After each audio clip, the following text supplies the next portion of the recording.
하나님 아버지, 이렇게 또 한 해를 마무리해가는 이 정말 시점에 우리의 생각, 우리의 마음도 정말 주를 향하여 더 가까워지게 도와주시고, 우리가 주의 말씀을 떠난 부분에 있어서 늘 돌이켜 가까이 하게 도와주시며, 우리를 사용하기를 원하시는 주님 앞에 온전히 쓰임받기로 작정하고, 또 그렇게 쓰임받는 우리 심령이 될 수 있도록 역사하시고 인도하여 주시옵소서. 오직 성령을 따라 살게 도와주시고, 우리가 아는 바 그 말씀대로 준행할 수 있는 용기와 또 담력이 있도록 하나님이 함께 하시고 인도하여 주시옵소서. 감사하고 예수님의 이름으로 기도합니다. 아멘. 하늘에 계신 우리 아버지여, 이름이 거룩히 여김을 받으시오며 나라의 마오시며 뜻이 하늘에서 이룬 것 같이 땅에서도 이루어지이다. 오늘날 우리에게 일용할 양식을 주옵시고, 우리가 우리에게 죄 지은 자를 사하여 준 것 같이 우리 죄를 사하여 줍시고, 우리를 시험에 들게 하지 마옵시고 다만 악에서 구하옵소서. 나라와 권세와 영광이 아버지께 영원히 있사옵나이다. 아멘. 하나님의 말씀은 마태복음 2장 1절부터 12절까지 우리 합독하겠습니다. 마태복음 2장 1절로 12절입니다.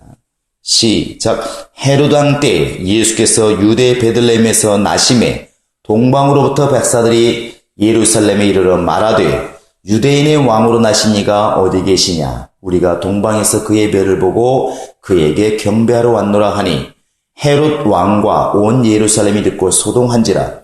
왕이 모든 대제사장과 백성의 서기관들을 모아 그리스도가 어디서 나겠느냐 물으니, 이르되 유대 베들레헴이오니 이는 선제로 이렇게 기록된 바, 또 유대 땅 베들레헴아, 너는 유대 고을 중에서 가장 작지 아니하도다. 내게 삶 다스리는 자가 나와서 내 백성 이스라엘의 목자가 되리라 하였음이니이다. 이에 헤롯이 가만히 박사들을 불러 별이 나타난 때를 자세히 묻고 베들레헴으로 보내며 이르되, 가서 아기에 대하여 자세히 알아보고 찾거든 내게 고하여 나도 가서 그에게 경배하게 하라. 박사들이 왕의 말을 듣고 갈새 동방에서 보던 그 별이 문득 앞서 인도하여 가다가 아기 있는 곳 위에 머물러 서 있는지라. 그들이 별을 보고 매우 크게 기뻐하더라. 집에 들어가 아기와 그의 어머니 마리아가 함께 있는 것을 보고 엎드려 아기께 경배하고 보배 합을 열어 황금과 유향과 몰약을 예물로 드립니다. 그들은 꿈에 헤롯에게로 돌아가지 말라 지시하심을 받아 다른 길로 고국에 돌아가니라. 아멘. 우리 하나님은 항상 일을 진행하실 때 이렇게 비밀리에 일을 진행하시는 분이 아니시고, 우리 지식을 가지고 지혜를 가지고 있는 우리 인간이 깨달을 수 있을 정도로, 우리 인간이 알 수 있을 정도로 말씀하시고, 또 성령을 통하여 그걸 조명하셔서 깨닫게 하시고, 그 일을 이루시는 분이 바로 우리 이제 하나님이십니다. 그래서 어느 시대이든 간에 하나님의 생각을 읽는 사람들이 있었고, 또 하나님의 일에 동참하는 사람들이 있었습니다. 모세가 바로 이제 바로 앞에서, 바로는 하나님을 알지 못하지만 결국 모세는 하나님의 말을 듣고 하나님의 일을 했던 것처럼, 또 여리고성을 정탐하러 보낼 때에도 여리고의 많은 사람은 하나님을 알지 못하고 이스라엘을 제대로 알지 못하지만, 그러나 라합과 그의 가정은 정탐꾼들을 알아보고 오히려 자기 성을 배반하고 그 정탐꾼들을 살려주는 일이 벌어지고, 그들은 결국 예수가 오는 통로로서 이렇게 쓰임받기도 합니다. 역시나 이제 예수님이 이 땅에 오실 때에도 분명히 많은 사람들은 사실을 깨닫지 못하고, 오늘 말씀 보면 헤롯과 또 많은 사람들은 오히려 예수를 죽이려고 하는, 유대인의 왕이라는 그 말 속에 그 왕을 죽이려고 하는 그런 마음을 먹고 있지만 알아보지 못하는 것이죠. 그러나 전혀 다른 동방박사와 같은 사람들은 오히려 이방인이고 다른 나라에서 왔을지라도 예수를 알아보고 왕으로서 예우하고 예물을 드린 사건이 바로 이제 오늘의 사건입니다. 이 동방 박사들은 성탄절 때마다 또 많이 나오기도 하고 선거에도 많이 이렇게 나오는데 이 동방이 어디냐 하는 것에 대해서는 논란이 참 많죠. 이 박사들이라 표현되어 있는 것, 어느 성경에 현자들 뭐 이렇게 되어 있는데 이제 마귀 이렇게 되어 있는 메이자이라고 하는 이 영어의 그 단어, 이 용어가 당시에 메데 곧 페르시아라고 하는 그 나라의 조로아스터교라고 하는 그 사제의 이름이 같은 이름이었답니다. 그래서 아마도 거기에서 온 그 사제들이 아니었을까, 곧 메데나 페르시아가 아니었을까, 이렇게 보는 사람들도 있고, 또 이제 황금과 유향과 몰약이 많이 났던 아마 지금의 예멘 지역, 이쪽으로 보는 사람들도 있고, 또 이 당시에 이것이 가장 귀한 예물들이었기 때문에 주변의 나라에서 이렇게 왔던, 이 나라 저 나라에서 왔던, 왕을 알아보고 왔던 바로 그런 사람들이 아니었을까, 한 나라가 아니라 이렇게 보는 사람도 있습니다.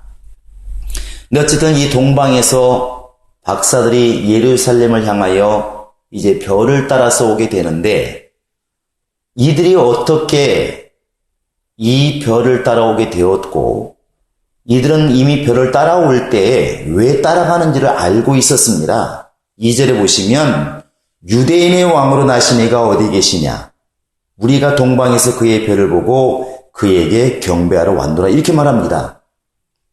첫 질문이 우리가 별을 따라왔기는 왔는데 무슨 별인지 모르겠습니다. 신기해서 왔습니다. 그러면 분명히 아무것도 모르는 게 맞는데 첫 질문이 뭐냐면 예루살렘에 와서 유대인의 왕으로 나신 이가 어디 계시냐 이렇게 묻습니다. 그러니까 이미 따라올 때 유대인의 왕이 나셨다는 것을 알고 온 것입니다. 단지 예루살렘으로 온 것을 보면 예루살렘이 바로 헤롯 왕이 사는 곳, 왕이 있는 곳이기 때문에 예루살렘으로 온 것을 보면 이스라엘 사람들이 가지고 있는 그 예언의 말씀, 바로 그 베들레헴에서 메시아가 태어날 것이라는 예언은 모르고 왔다는 것은 분명하죠. 이제 이 말을 듣고 헤롯과 예루살렘이 난리가 납니다. 야, 유대인의 왕이 태어났다는 게 뭔 소리냐? 여기 지금 왕인데 무슨 왕이 태어났다는 것이냐? 뭐 설왕설래 했겠죠. 그리고 헤롯 왕이 대제사장들과 서기관들을 모아서 묻습니다. 이들이 성경을 가장 능통한 사람들이니까 메시아가 태어난다면 어디서 태어나겠느냐? 그리스도가 태어난다면 어디서 태어나겠느냐? 물으니까 역시 그들이 이제 5절 6절에 보시면 선지자로 이렇게 기록된 바 유대 땅 베들레헴아 이렇게 되어 있습니다. 베들레헴에서 목자가 태어난다고 말씀하고 있습니다. 그러니까 이제 헤롯이 박사들을 불러서 묻습니다. 언제 별을 보았느냐? 그리고 혹시 가서 너희가 그 별을 보고 가서 그 유대인의 왕을 찾거든 나에게 꼭 알려주어서 나도 가서 경배하게 해다오. 물론 이 뒤에는 죽이려고 하는 그 음모가 이제 담겨 있는 것이죠.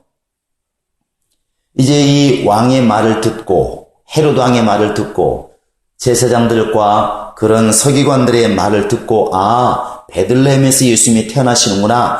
이것을 알고 박사들이 이제 베들레헴을 향해서 떠나게 됩니다.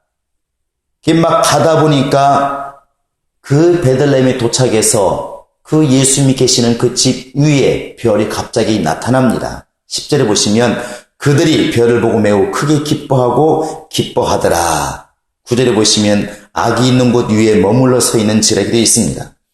어쨌든 이 별이 예수께서 계신 곳에 다시 안내를 해가지고 예수를 만나게 되고 그리고 보배압을 열어서 황금과 유향과 몰약을 이렇게 예물로 드리게 됩니다.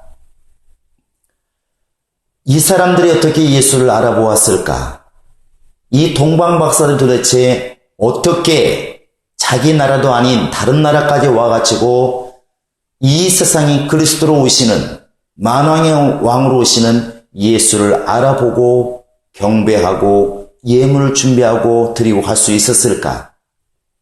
여기 대해서 분명히 답이 나와 있지 않기 때문에 알 수는 없지만 이건 분명히 하나님이 알게 하신 것이 있는 것 같습니다. 그것은 12절에 보시면 그들은 꿈의 헤로데게로 돌아가지 말라 지시하심을 받아 다른 길로 고국에 돌아가니라 이렇게 되어 있고, 그들만 이제 헤롯을 만나지 않고 딴 길로 돌아간 것이 아니라 그 뒤에 13절에도 보시면 이제 주의 사자가 요셉에게 현몽하여 이르되 헤롯이 지금 아기를 죽이려고 하니까, 예수 죽이려고 하니까 빨리 애굽으로 내려가라 이렇게 지시를 합니다. 그러니까 이 동방박사들이 꿈에 나타났다고 지금 이것을 듣겠습니까?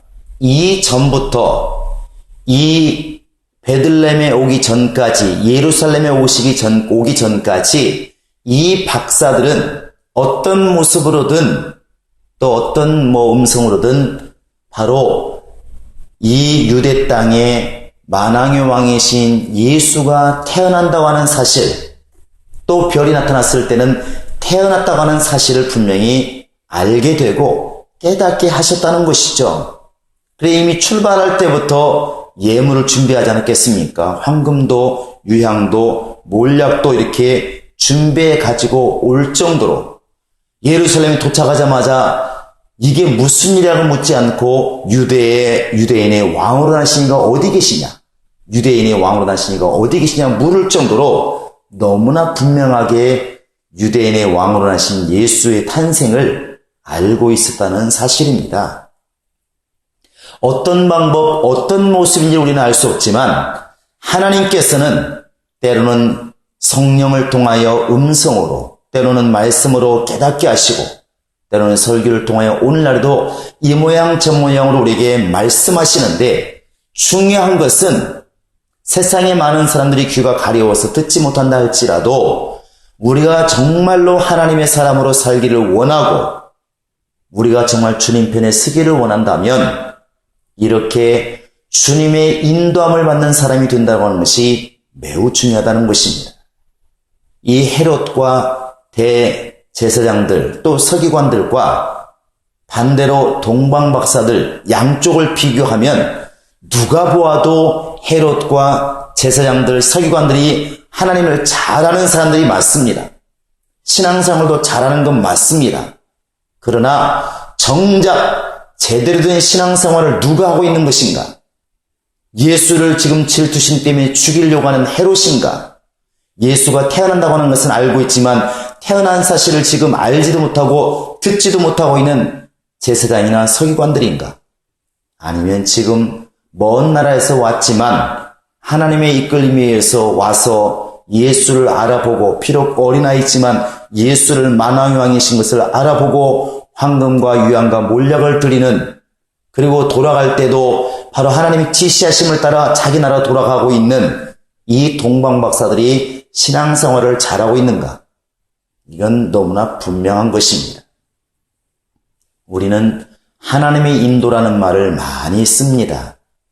그것은 순간순간 아마 일생을 걸쳐서 우리가 간구해야 되고, 간구할 뿐만 아니라 실제로 그러한 삶을 살려고 해야 되고, 그렇게 살 수가 있어야 참 믿음이라고 이렇게 볼 수가 있습니다.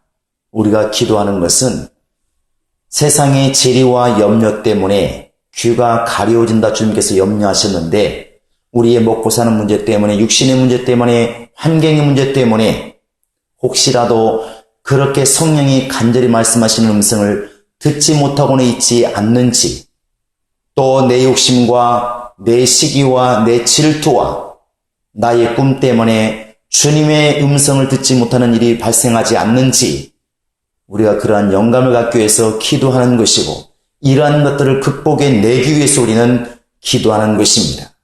이렇게 먼 나라에서 오고 싶어 오는 것이 아니라 바로 별을 따라서 인도받아 오게 되어지고, 또 정말 예수를 알아보고 결국 예수께 경배하고 돌아갈 때도 하나님의 지시하심을 받아서 돌아가고 있는 그들의 신앙처럼 우리의 출발부터 우리의 삶과 우리의 모든 것, 이 땅을 떠나는 그 순간까지라도 하나님의 인도함을 받는, 그 성령의 인도함을 받는 우리의 심령이 되도록 다시 한번 우리는 기도해야 될 줄로 믿습니다. 이 시간 우리가 같이 기도하실 때 하나님 나에게 그러한 충만한 인도가 있게 하소서. 세상의 모든 사람들이 정말 이 귀가 가려워지고 눈이 가려워져서 영적인 세계, 영적인 음성을 듣지 못한다 할지라도, 아무리 그런 상황이라 할지라도 나는 주의 음성을 듣게 도와주시고 주님의 뜻을 분별하게 도와주시고 하나님의 인도를 받아 살아가는 하나님의 사람이 되게 하소서. 이 시간 우리 간절히 기도하시겠습니다.